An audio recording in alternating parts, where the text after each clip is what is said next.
खिपरों में खबर ॾींदा हलो त डॉक्टर मौला बख्श इंगोर जो खां थियल फुर वारे वाक़े जा जवाबदार गिरफ़्तार न थियण खिलाफ़ डॉक्टरनि जी एहतिजाजी रैली मुज़ाहिरो डॉक्टर मोहम्मद सलीम भट्टी, डॉक्टर सुनील कुमार, डॉक्टर जीवत सुंदर, डॉक्टर खुशीराम, डॉक्टर शहरियार ऐं ॿियनि जी अॻुवाणी में तलका अस्पताल खिपरो में रैली कढी एहतिजाज कयो वियो। डॉक्टर मौला बख्श इंगोर जो खां 3 ॾींहं अॻु सिंजोरो थाणे जे हद में नवाबशाह वेंदे केस अगवा करे बांदी वटि फुरलुट बाद छॾियो वियो हो। वाक़े में मुलविस जवाबदार गिरफ़्तार न थियण खिलाफ़ डॉक्टर एहतिजाज करे रहिया आहिनि। उन मौके ते डॉक्टरनि मीडिया से ॻाल्हाईंदे चयो त पीएमए की तरफ से हम डिमांड कर रहे हैं कि डॉक्टर मौला बख्श की गाड़ी बादियाबी कराई जाए और मुल्ज़मान को जल्द से जल्द गिरफ्तार करके उनको कैफरे किरदार तक पहुंचाया जाए और डॉक्टरों को तहफ़्फ़ुज़ फराहम किया जाए। डॉक्टर इस माहौल के अंदर काम कर रहे हैं और उनके साथ अगर ऐसा हो रहा है तो हम इस वाक़े की पुरज़ोर मज़म्मत कर रहे हैं। पीएमए खिपरो डॉक्टर मौला बख्श के साथ हुए वाक़े की पुरज़ोर मज़म्मत करती है और हम चाहते हैं कि उनकी गाड़ी जल्द से जल्द रिकवर की जाए और उनको इंसाफ मुहैया किया जाए।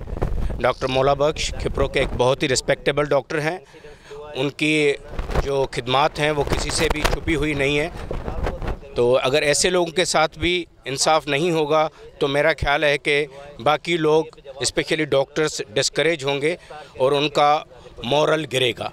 ये हमने जो यहाँ पर जितने भी हमारे खिपरों के डॉक्टर्स हैं पीएमए की तरफ से एक प्लेटफॉर्म पे जमा हुए हैं और हम जो है एक इंसान दोस्त मसीहा पेशे से ताल्लुक़ रखने वाले डॉक्टर मौला बख्श उनके फेवर में हमने ये किया है कि उनके साथ जो ज़्यादती हुई है, उनके साथ जो स्नैचिंग हुई है, उनको जो ब्लैकमेल कर रहे हैं, तो उन जो है कल्प्रेट्स हैं उनको फौरी तौर पे अरेस्ट किया जाए ताकि हमारे जो डॉक्टर्स हैं उनमें जो इन बेचैनी ख़त्म हो और वो जो अपना काम, क्योंकि ये मसीही शोबे से ताल्लुक़ रखते हैं, वो अपना काम जो है एक सुकून वाले माहौल और परअमन माहौल में कर सकें और इंसानों की ये खिदमत कर सकें।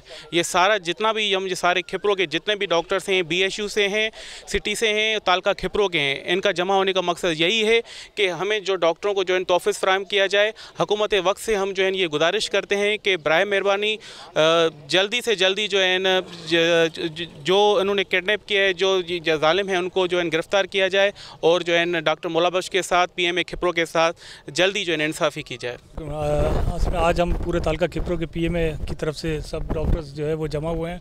डॉक्टर मौला बख्श इंगोर साहब के जो अगवा था और उनके साथ डकैती की जो वारदात हुई है उसके ख़िलाफ़ और उनके जो अब डिलेड जो कानून की फरहमी है उसके ख़िलाफ़ हम लोग यहाँ सब जमा हुए हैं। हमारा एहतजाज ये इसीलिए है कि जो भी इसमें ज़िम्मेदारान हैं उनको फ़ौरन गिरफ़्तार किया जाए और सख्त सज़ा दी जाए। असां मौला बख्श सां अॼु बि गॾु आहियूं, सदाईं रहंदासीं। सिंध खां इहो अपील करियूं था त महिरबानी करे मौला बख्श जी गाॾी वापसि वराई वञे ऐं उन सां जेको ज़्यादती थी आहे उनजी माफ़ी वरिती वञे।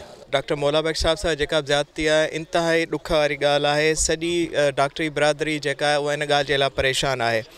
मां हिते सिविल हॉस्पिटल में कंसल्टेंट सर्जन आहियां। मां ज़ाती तरह मौला बख्श साहब जिन जी पेशेंट सां महिरबानी जो उन ॾुखनि में कमु अचण जो ज़ाती मां उनजो हिकिड़ो सम्झो त गवाह आहियां। त हितां जेके मरीज़ मां मोकिलींदो आहियां, साईं खे फ़ोन कंदो आहियां त उन्हनि जी बेइंतिहा मदद थींदी आहे। कंहिं मरीज़ मूं वटि अची साईं जे बारे में शुक्रियो अदा कयो वियो आहे। सो इंतिहा ॾुख जी ॻाल्हि आहे ऐं आउं इहो ई हुकूमत खे रिक्वेस्ट कंदुसि महिरबानी करे सम्झो जेका चोरी थी रिकवरी कई वञे ऐं इंसाफ़ फराहम किया वञे ऐं डॉक्टर कम्युनिटी के वधीक तहफ़्फ़ुज़ ॾियो वञे। डॉक्टर मूजिब डॉक्टर मौला बख्श सां थियल वारदात में मुलविस जवाबदार गिरफ़्तार करे फुर थियल कार, मोबाइल ऐं रोक रक़म वापसि कराए ॾिनी वञे ऐं डॉक्टरनि खे तहफ़्फ़ुज़ पिणु फराहम कयो वञे। मज़ीद ख़बरनि ऐं तफ़सीलात लाइ विज़िट कयो असांजी वेबसाइट www.awamiNewsHD.com ऐं ॾिसंदा रहो अवामी न्यूज़ HD।